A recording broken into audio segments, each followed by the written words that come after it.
Queridos irmãos e queridas irmãs, hoje nós queremos aqui continuar falando sobre esse problema desta jornada mundial que está acontecendo ali na cidade de Lisboa, em Portugal. E nós fazemos questão de alertar todas as pessoas que têm o objetivo de entender o problema, que desejam sinceramente ser católicos, porque o problema realmente é muito grave. Nós ficamos muito preocupados com essas pessoas que se deixam levar por esse movimento dessa igreja que se apresenta como verdadeira igreja católica, sendo que não é. Então aqui vale a pena nós estudarmos o problema, aprofundarmos essa questão e vermos tudo que está por trás disso. Porque, de fato, existe um objetivo ali em manipular os jovens e levar essas pessoas a essa falsa religião que está abraçada, está totalmente vinculada com os objetivos de uma nova ordem mundial. Então, para as pessoas que acham que nós estamos exagerando, presta atenção em tudo que nós estamos dizendo aqui e procurem estudar e entender essas coisas mais profundamente, porque a maioria das pessoas não consegue fazer uma análise profunda das coisas. Hoje em dia tudo é raso, tudo é superficial. Sendo que nós temos que ver tudo que nós fazemos, tudo que nós aderimos, tudo que nós gostamos, temos que saber o que está por trás daquilo. Senão nós podemos facilmente ser enganados pelo demônio. Então, primeiro de tudo, vamos analisar o que está acontecendo ali em Portugal. Quando Francisco, que se apresenta como Papa, chegou ali, foi recebido pelo presidente da República, aquele que se apresenta como presidente desta República de Portugal. E este presidente deu a palavra para Francisco dizendo assim: Portugal está a serviço de toda a humanidade. Então, com isso, você já tem um primeiro link de entendimento de qual é a linguagem que eles estão falando ali. Porque todos eles estão conjuminados. E quando eles falam, todos eles têm essa linguagem de unir a humanidade e fazer uma só família, uma fraternidade universal.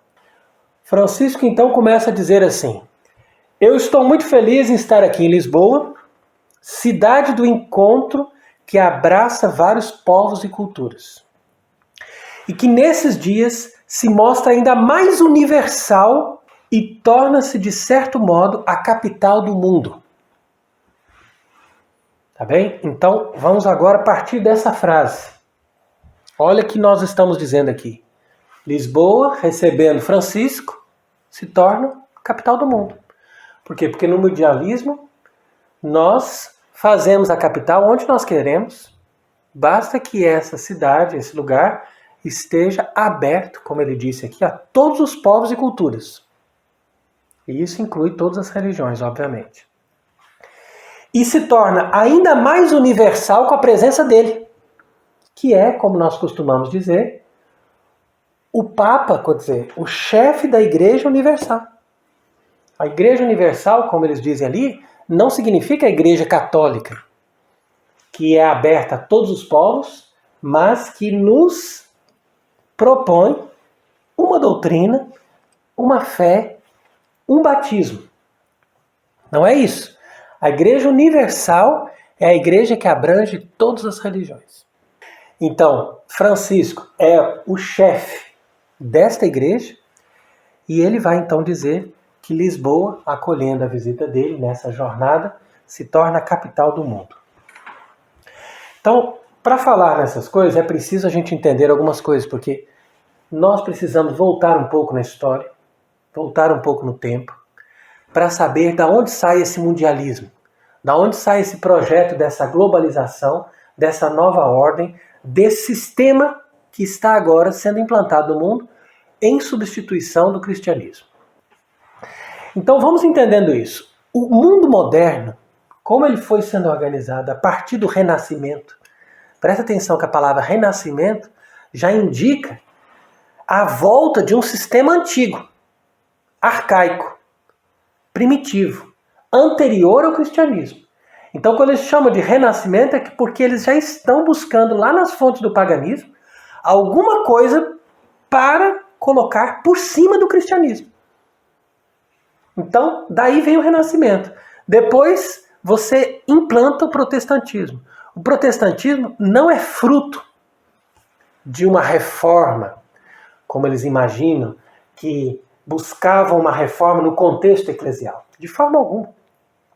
O protestantismo é algo que foi financiado e produzido artificialmente a partir da falsa filosofia que começou a brotar no Renascimento.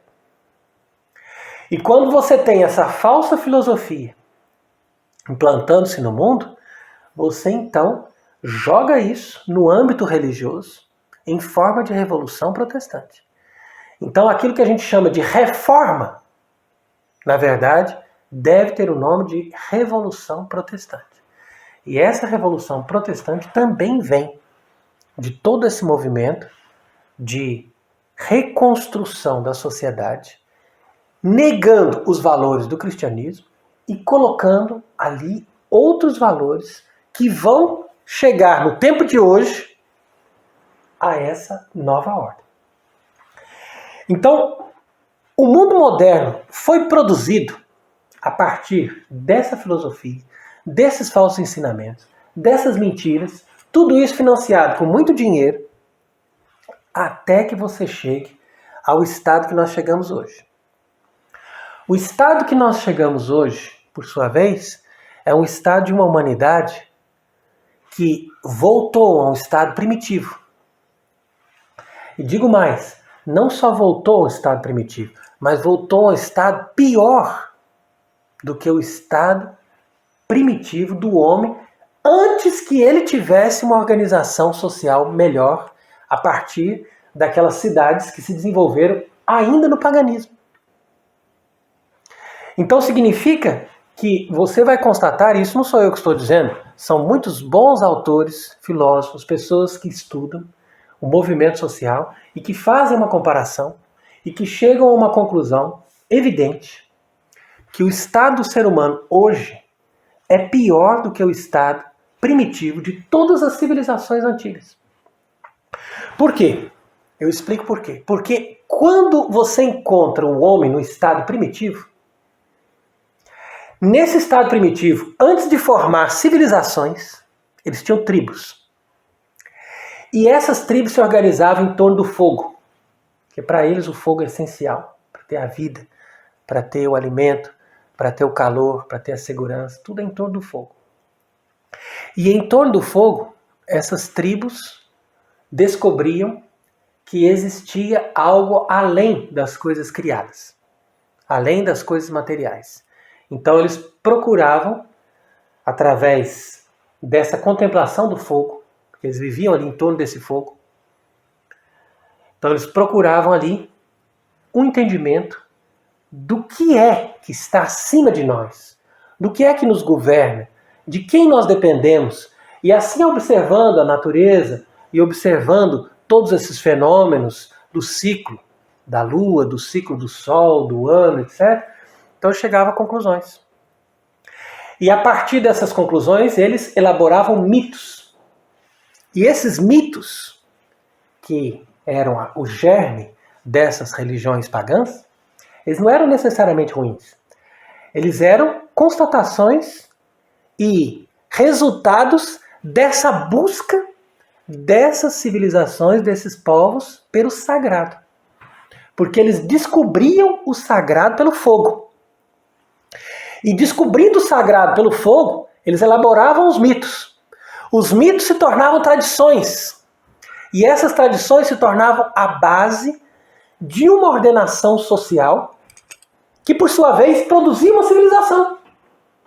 E aquela civilização respeitava aqueles mitos, respeitava aquelas leis, respeitava aquela ordem, por causa de que eles compreendiam que acima de todos os pensamentos racionais ou acima de todas as coisas materiais, existiam esses mitos que davam para eles resposta sobre aquilo que é espiritual, ou seja, aquilo que está acima do homem. e que está acima da nossa capacidade de entender ou de conhecer. Então, no outro momento, nós podemos aprofundar mais esses assuntos. Mas nós estamos aqui mostrando que mesmo esses filósofos que são considerados importantes e que são considerados grandes nomes da filosofia, sem dúvida eles tiveram um trabalho importante, mas que é extremamente prejudicial. E esse trabalho que é feito desde lá, antes de Cristo, na Grécia, é o trabalho que eles estão reproduzindo a partir do Renascimento para chegarmos a uma filosofia falsa que produziu essa religião falsa e essa civilização moderna que é, como eu estou dizendo, pior do que a civilização primitiva. E nós queremos provar que ela é pior do que a civilização primitiva justamente pelos efeitos. Porque se você estuda a história, você vai perceber que em nenhuma época da história humana o ser humano foi tão infeliz, o ser humano teve tantas desgraças e o ser humano foi tão voltado para a violência. Então os resultados que nós vemos hoje na sociedade mostram que essa sociedade moderna é pior do que a sociedade primitiva. E isso exatamente por quê? Porque quando você tinha as tribos, por mais que eles tivessem formas rudimentares de vida, eles ainda guardavam o temor do sagrado. E é o temor do sagrado que conduz justamente essas tribos para obedecerem às normas dos mitos e depois para formarem uma instituição oficial de oferecer sacrifícios para entrar em comunhão com o sagrado. Então isso aconteceu em todas as civilizações. Então não estou dizendo que o paganismo era bom em si, nem estou dizendo que os sacrifícios que eles faziam eram corretos. Mas estou dizendo que as civilizações, elas se desenvolveram dessa maneira. Elas produziram os mitos por sua vez geraram uma religião. Essa religião tinha por base um sacerdócio, e esse sacerdócio tinha também uma função divina de oferecer sacrifícios para que aquela sociedade respeitasse o sagrado e estivesse em comunhão com o sagrado. Então, de todas essas sociedades, aquela que mais perfeitamente se desenvolveu nesse caminho foi justamente aquela sociedade que se formou em torno de Moisés após a fuga do Egito. E ali Deus, ele mesmo revelou a maneira como ele queria ser servido e quais eram os sacrifícios que ele queria receber. Então, por isso, a partir dali, fundou-se um novo sacerdócio. E esse sacerdócio era como a cabeça de todos os outros sacerdócios de todas as civilizações pagãs para conduzir aquelas civilizações até o sacerdócio de Cristo. Então é aqui que você vai entendendo que não pode existir uma religião sem um sacerdócio. E não pode existir uma civilização sem um culto oficial que ofereça sacrifícios e que leve as pessoas, de maneira geral, a respeitar Deus pela noção do sagrado. Então isso aqui faz parte do desenvolvimento de uma sociedade. Agora, o que nós observamos hoje, no contexto dessa Jornada Mundial da Juventude, você pode inclusive ver essas imagens, você vai vendo que as pessoas voltaram ao estado primitivo. O que eu chamo de estado primitivo? Aquelas religiões que existiram e continuaram existindo à margem das sociedades em todos os tempos, que são consideradas religiões primitivas. Por quê? Porque elas nunca tiveram nem um culto oficial e nem um sacrifício. Elas simplesmente se baseiam na magia e na feitiçaria. E essas religiões primitivas levam as pessoas a um culto de iniciação. E esse culto de iniciação, ou um culto de invocação, é sempre baseado nesse mesmo método. Você primeiro faz danças eufóricas com músicas repetitivas, depois você leva a pessoa ao transe através de músicas lentas e muito pacificadoras que levam a pessoa ali a invocar aquela divindade através de letras repetitivas que nós podemos dizer que são uma espécie de mantras. Então ali a pessoa entra em transe e ali ela tem experiências espirituais. Esse método é exatamente o mesmo que se usa nos templos pentecostais, que são justamente uma restauração das religiões primitivas. Tem nada a ver com a igreja primitiva dos Atos dos Apóstolos. Isso é mentira. A igreja primitiva dos Atos dos Apóstolos não fazia isso. Eles não dançavam e não tinha nenhuma dessas músicas aí que eles veem atualmente, principalmente essas músicas que têm movimentos, como você vê que está acontecendo aí na jornada da juventude. Tudo isso com esses movimentos, com esses gestos, ou com esses toques de bateria, ou com essas maneiras de fazer as pessoas dançarem, ou as pessoas entrarem em sintonia com aquilo que aqui está sendo presidido naquela dança, é algo trazido das religiões mais primitivas. E essas religiões mais primitivas sempre têm o objetivo de levarem as pessoas ao êxtase e ao transe. Porque assim elas entram em contato direto com o divino, elas não precisam do sacerdócio. E é isso que leva as pessoas também, facilmente, a uma experiência espiritual que os demônios produzem naquelas almas e que eles depois vão produzir curas, vão produzir grandes efeitos, porque as pessoas acham que estão invocando o Espírito Santo, quando na verdade elas estão invocando o próprio demônio. Por quê? Porque o método é o mesmo das religiões primitivas. E esse método das religiões primitivas é estabelecido ali, nesses meios, para essas pessoas dançarem, pularem, gritarem, fazerem todos esses gestos e depois tocarem músicas bem lentas, bem suaves, mandarem as pessoas fecharem os olhos, interiorizarem aquilo e com isso eles entram em transe. Então, veja bem que interessante. O que nós estamos vendo se aplicar hoje nessas religiões carismáticas e nessa nova religião do Vaticano II, que chegou agora à sua plenitude através de Francisco, na verdade é a restauração dos cultos pagãos mais primitivos.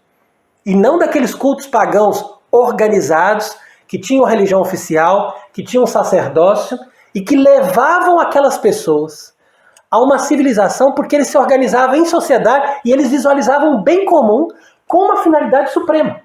Portanto, eles já estavam a caminho da revelação de Cristo que produziu a sociedade cristã com a verdadeira missa. E a verdadeira missa católica é o perfeito sacrifício que Deus deu para a igreja para que ela pudesse cultuar a Deus numa religião oficial através de um sacerdócio que oferecesse um sacrifício mais perfeito do que todos os sacrifícios de animais que eles ofereciam no Antigo Testamento.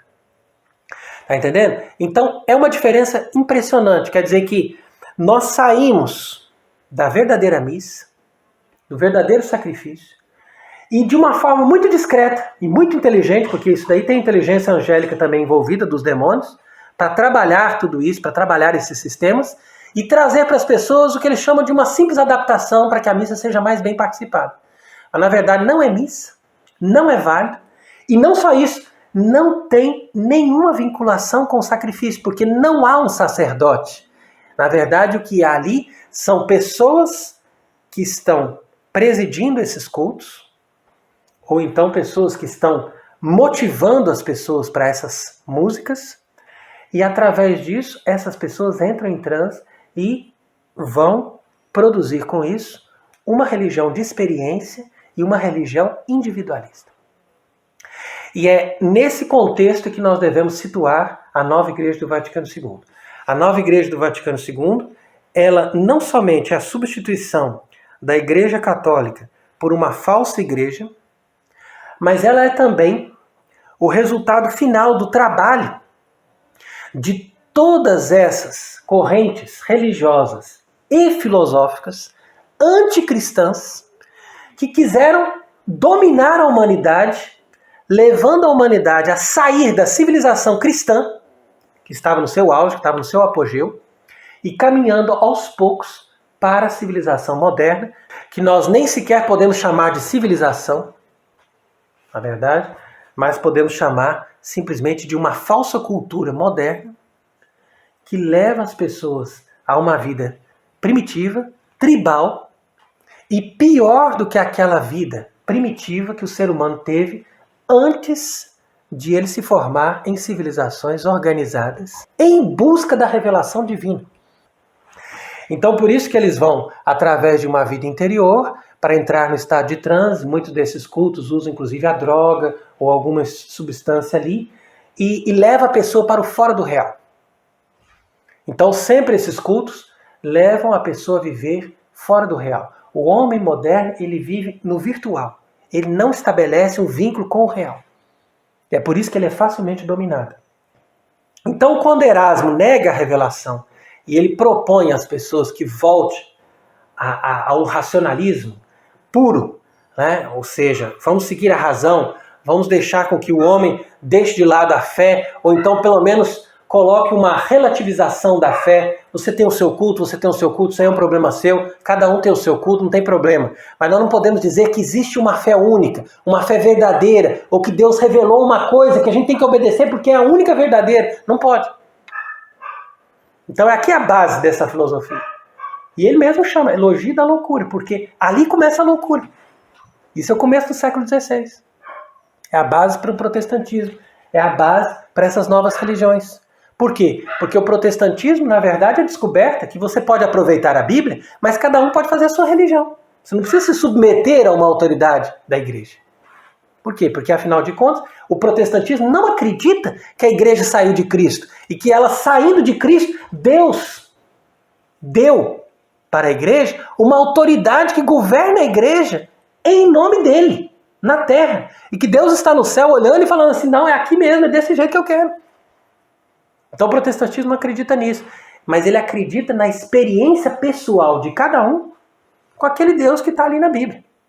Então cada um vai fazer uma interpretação e vai colocar a sua experiência e a partir daí você vai criar essa nova base religiosa que é a mesma base do Vaticano II.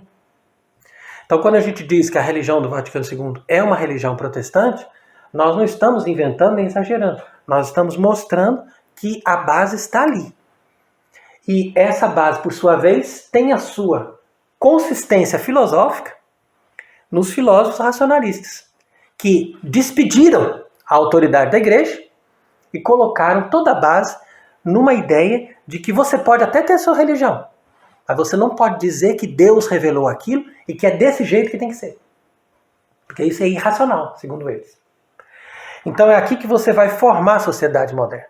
E a Igreja do Vaticano II é a conquista dessa gente que começou a trabalhar desde o Renascimento, como eu disse, que fez um trabalho ostensivo nas sociedades secretas para estabelecer, primeiro, um novo sistema de pensamento, para resgatar esses filósofos péssimos que quiseram romper com o mito, porque eles já estavam no racionalismo, sendo que o mito, pelo menos naquele tempo, para eles, era importante, era como se fosse um pedagogo, como a lei também foi um pedagogo para Israel, até que viesse a revelação plena do Filho de Deus.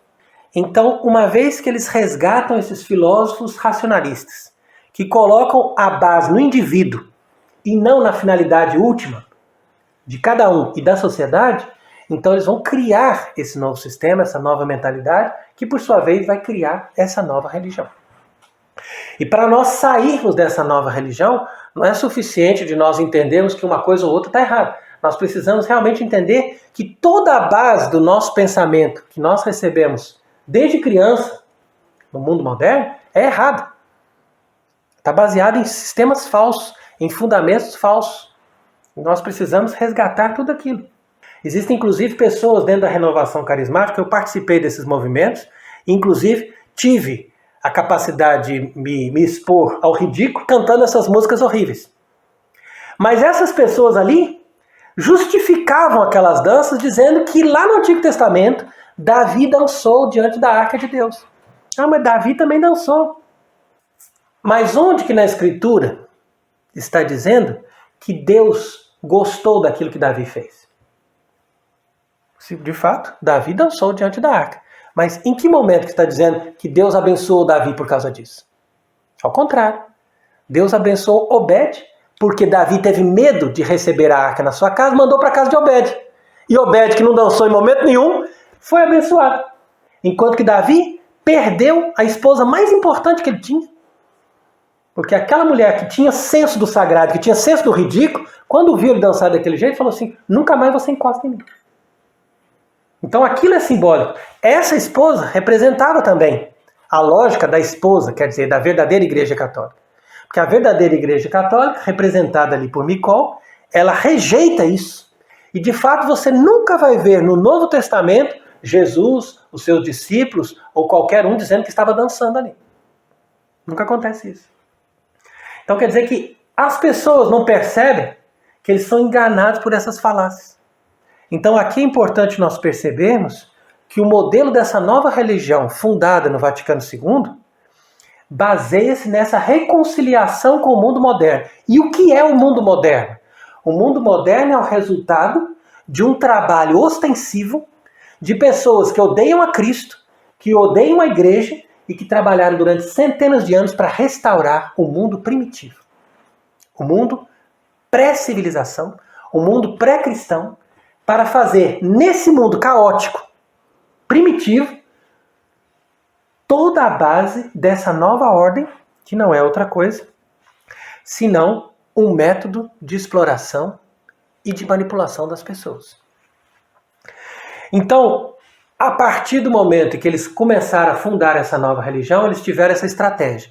Não vamos tocar nos dogmas, não vamos conversar sobre a teologia, pelo contrário, nós vamos dizer que tudo é igual, que tudo é a mesma coisa, só que nós estamos simplesmente adaptando a nossa maneira de rezar, nossa maneira de explicar, nossa maneira de evangelizar. Então, sem tocar em nada a respeito da fé, eles mudam os princípios.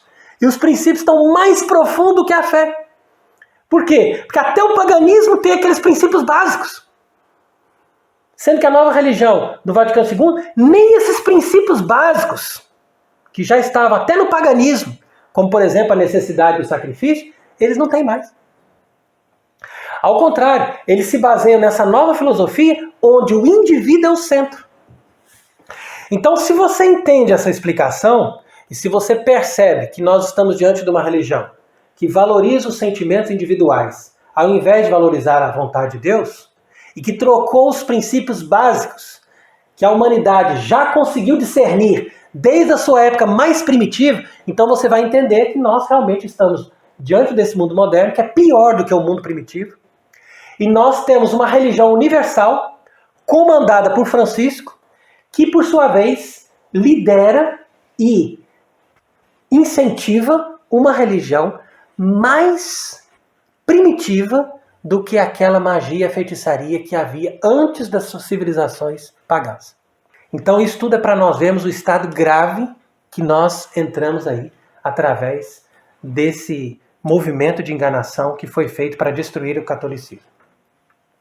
Então veja que o discurso que Francisco fez ali quando entrou em Portugal agora para essa jornada da juventude mostra bem quais são as suas intenções. Depois de dizer que Lisboa se torna a capital do mundo, porque está a serviço do mundialismo, obviamente, então ele diz que, segundo a mitologia clássica, o oceano é filho do céu. Veja que coisa mais sem pé nem cabeça. E a sua vastidão leva os mortais a olharem para cima, elevando-se para o infinito. Ao mesmo tempo, porém, veja aí, o oceano é filho da terra, que abraça, considerando assim a envolver de ternura todo mundo habitado. Então quer dizer que ele promove aqui esse paganismo, né? Deixa claro que a Pachamama está sempre presente, a terra, a mãe terra, né? Que esse é o mito da mãe terra, isso aí vem em todas as civilizações primitivas. Isso aí nós sabemos que é a base dessa construção desse paganismo perverso. Aqui vem o paganismo perverso, o culto do feminino e tudo mais. Então, é onde ele destaca aqui também, que o oceano é filho da terra, etc. Quer dizer, uma palavra sobre Deus, sobre a doutrina católica, ele não deu, mas ele fez questão de destacar isso. Depois ele diz também, sabemos que os grandes problemas de hoje são globais. Então, quer dizer, sempre incentivando, nós temos que ter um governo mundial, temos que ter uma solução mundial. Né? Então, Lisboa pode sugerir uma mudança de ritmo. Em 2007 foi assinado ali o Tratado da Reforma da União Europeia. Tá vendo? Então ele diz, a União tem por objetivo promover a paz, os seus valores e o bem-estar de todos os povos. Então essa é a conversa de todos esses falsos papas, desde João 23 até hoje. Todos eles só falam na mesma linguagem da ONU, só falam na mesma linguagem de promover uma paz mundial, e todos eles estão nessa lógica de uma esperança puramente humana. Eles não confiam em Deus e não convidam as pessoas a se elevarem para Deus. Ele nem sequer cita Fátima e fala na linguagem contrária ao que Nossa Senhora de Fátima falou. Porque Nossa Senhora veio justamente em Portugal, em Fátima, convidando crianças a parar de brincar. Fala assim, para de brincar. E vamos agora rezar para pedir a Deus misericórdia, pedir a Deus a reconciliação, a reparação pelos pecados do mundo, para que não venha o castigo. Ao contrário, Francisco convida as pessoas a brincar mais ainda, pular mais ainda, dançar mais ainda. Por quê? Porque nós temos uma esperança, a esperança da paz. A paz vem como? Pela fraternidade, pela comunhão entre os seres humanos. Não vem de Deus, não é um dom de Deus. Então por isso que quando eles estavam ali no Rio de Janeiro, em 2013, eles cantavam aquela música frenética, dizendo: uma bênção Francisco traz, um raio de luz, de esperança, de amor e de paz. Então quer dizer que a bênção não vem de Deus. A bênção não vem da intercessão de Nossa Senhora, não. É Francisco que traz. Uma bênção Francisco traz. O que ele traz? Um raio de luz. Tá vendo? De esperança, de amor e de paz. Quer dizer que nada se baseia na palavra de Deus, nada se baseia no verdadeiro evangelho, nada se baseia na submissão do ser humano a Cristo. Mas pelo contrário, é Francisco com a sua mensagem que traz uma bênção, que traz uma esperança. Isso jamais seria aceito por um verdadeiro Papa. Jamais um Papa católico aceitaria que cantasse para ele uma música ridícula dessa. Pelo contrário, ele fala, para com isso, não sou eu que trago a bênção, quem traz a bênção é Deus. Estou aqui como instrumento de Deus. E se você não converter também, não tem nem esperança nem paz. Então veja que Francisco continua no seu discurso, citando esse tratado ali, para mostrar que a esperança dele toda se volta nessas organizações humanas que estão aí preparando-se para fazer um governo mundial. Então ele diz que esse tratado contribui para a paz, para a segurança, para o desenvolvimento sustentável do planeta, para a solidariedade, respeito mútuo entre os povos, comércio livre e equitativo, erradicação da pobreza e proteção dos direitos humanos. Tá vendo? Proteção dos direitos humanos. Claro, porque os direitos humanos é a base da revolução. A revolução foi implantada para dar ali para nós os direitos humanos. Por quê? Porque a gente não tinha direitos. A gente estava submetido a Deus na civilização cristã, nós não tínhamos direitos. Quem tem direito é Deus. Nós temos que se submeter a Deus. Tá vendo? Então agora não. Deus fica para trás, coloca os direitos humanos. Então ele diz ainda, ó, espero que a Jornada Mundial da Juventude seja para o velho continente um impulso de abertura universal. Abertura universal. Veja, sempre esse recado que ele dá. Nós temos que ter uma abertura. Abertura para todos e para tudo. Um impulso de abertura que vai dirigido aos jovens. Então eles aproveitam, por isso é o perigo dessa jornada ali em Portugal. Eles aproveitam da ingenuidade desses jovens, que na verdade não sabem nada, nunca estudaram, nunca não estão por dentro de nada. E essa gente está a serviço deles, sendo manipulado para eles, para poder apoiar essa falsa igreja e essa nova ordem. É interessante que ele vai nesse discurso citar vários escritores, vários homens importantes da história de Portugal, que nem sequer são católicos, mas nenhuma vez ele fala de um santo, nenhuma vez ele fala de Nossa Senhora, nenhuma vez ele fala de Cristo. Para você ver como ele age em nome da humanidade e da nova ordem. Não é em nome da Igreja Católica, nem como vigário de Cristo. Então ele diz que nós devemos buscar uma Europa que inclua todos os povos e pessoas. Tá vendo? Tem problema? Deixa vir as pessoas de outras religiões para acabar de vez com o que resta do cristianismo. Sem correr atrás de teorias e colonizações ideológicas. Veja a frase. sem correr atrás de teorias e colonizações ideológicas, respeitando cada um a sua própria cultura. Então, com essa frase, Francisco acabou com Portugal. Ele destruiu Portugal numa frase. Porque a história de Portugal e toda a glória de Portugal é justamente a colonização impressionante que esse país fez em todos os lugares do mundo, levando a cultura cristã, levando a civilização católica, levando o verdadeiro evangelho. Mas ele está dizendo aqui, não, nada de colonizações ideológicas. Para com isso. E ainda diz, a Jornada Mundial da Juventude é ocasião para construirmos juntos. Está vendo? Tudo a lógica de construir, porque isso vem da maçonaria. É você construir. Deixa esse mundo católico, cristão de lado. Vamos construir de novo. Precisamos do arquiteto do universo, vamos construir juntos. E por isso que eles fizeram um monumento horroroso para fazer esse palco ali. Como você pode ver ali na foto, tem esse monumento horroroso que representa prédios, como se fosse uma civilização em cima da outra, uma cidade em cima da outra e tal. E ao mesmo tempo lembra aquelas construções dos incas primitivos ali, que tinham essas construções que eles faziam ali, esses templos pagãos. Lembra, mas volto a frisar aqui que os incas, na sua civilização, estavam muito mais elevados do que Francisco, a sua nova religião. Porque Francisco, a sua nova religião, é de fato o mundo mais primitivo e mais fora da civilização, fora de Deus, que nós podemos imaginar. Então esse palco horroroso que eles fizeram ali representa justamente o caos do mundo moderno, que não tem uma lógica, não tem uma perfeição, não tem uma harmonia, como os prédios e as catedrais da Idade Média, mas que vão se formando um por cima do outro, uma vez que o que vale é a felicidade individual. É promover o ser humano em cada pessoa, e não numa sociedade que forma um conjunto, em vista de alcançar a glória de Deus. Então essa que é a diferença. Não é que a gente não valorize cada pessoa, não é que Deus não esteja preocupado com o indivíduo, ou com a salvação também de cada alma, porque Deus ama cada um. Mas a visão do Evangelho e da doutrina cristã é que cada um saia de si mesmo para poder estar a serviço de Deus e a serviço da sociedade. Enquanto que a visão dessa nova filosofia é que cada um vive em si mesmo e em si mesmo encontra o seu Deus, com a sua própria verdade, com a sua própria doutrina, respeitando as liberdades individuais de cada um. Mas é claro, essas liberdades que obrigam, de certa forma, a pessoa a permanecer no seu próprio egoísmo. Aí que está o perigo.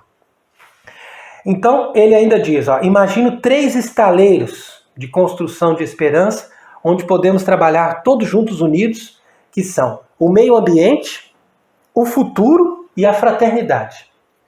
Então, tem 3 coisas, não é nem o Pai, nem o Filho, nem o Espírito Santo, é o meio ambiente, o futuro e a fraternidade. E aí diz, como é bom voltar a descobrir nos irmãos e irmãs, trabalhar pelo bem comum, deixando para trás, sempre a mensagem, gente, deixando para trás contrastes e diferenças de visão. Então, para com isso. Você é católico, deixa o outro continuar sendo muçulmano, deixa o outro continuar sendo budista, não converta ele. Continue, faça isso, deixe para trás as diferenças. Também aqui servem de exemplo os jovens que nos levam, com o seu grito de paz e ânsia de vida, a derrubar as rígidas divisórias de pertença erguidas em nome de opiniões e crenças diversas. Então é interessante esse discurso aqui de Francisco. Isso aqui é um resumo, na verdade, da doutrina que ele vem insistindo em proclamar durante mais de 10 anos, que ele está ali se apresentando como Papa, para infundir na mente das pessoas, pelo menos naqueles que têm a mínima capacidade de pensar, essa nova religião, que se baseia essencialmente na experiência individual, numa busca de uma realização pessoal, ao mesmo tempo que você despreza o sagrado e despreza a revelação divina, uma vez que você relativiza tudo e destrói, derruba, como ele diz aqui, ele está exortando os jovens a derrubar as rígidas divisórias, ou seja, tudo aquilo que a igreja colocou no decorrer de séculos como rígidas divisórias de pertença em nome da crença, ou seja, do catolicismo, da verdadeira fé, ele está exortando os jovens a derrubar tudo isso, a destruir tudo isso e colocar tudo no mesmo nível para que nós possamos nos abraçar e criar essa fraternidade universal, que é a base do anticristo. Então, nós encerramos hoje aqui essa conferência, exortando as pessoas a repudiar totalmente o ensinamento desse falso Papa, a buscar, através de uma consciência reta, a verdadeira religião revelada por Deus, que é o catolicismo, e a pedir a intercessão de Nossa Senhora de Fátima, para que ela venha em nosso auxílio, para nos dar a fidelidade, no meio dessa conjuntura que se arma contra nós em forte perseguição, para que nós todos, juntamente com Portugal, possamos restaurar a sociedade cristã, possamos restaurar a verdadeira igreja e possamos dar de novo a glória que Deus merece, através do sacrifício da verdadeira missa e através de um verdadeiro Papa que possa, na terra, conduzir os povos e as sociedades ao seu fim último, que é a glória de Deus e a salvação de todos, por meio de Jesus Cristo, nosso Senhor, o único verdadeiro Filho de Deus. Que Ele seja bendito para sempre. Amém.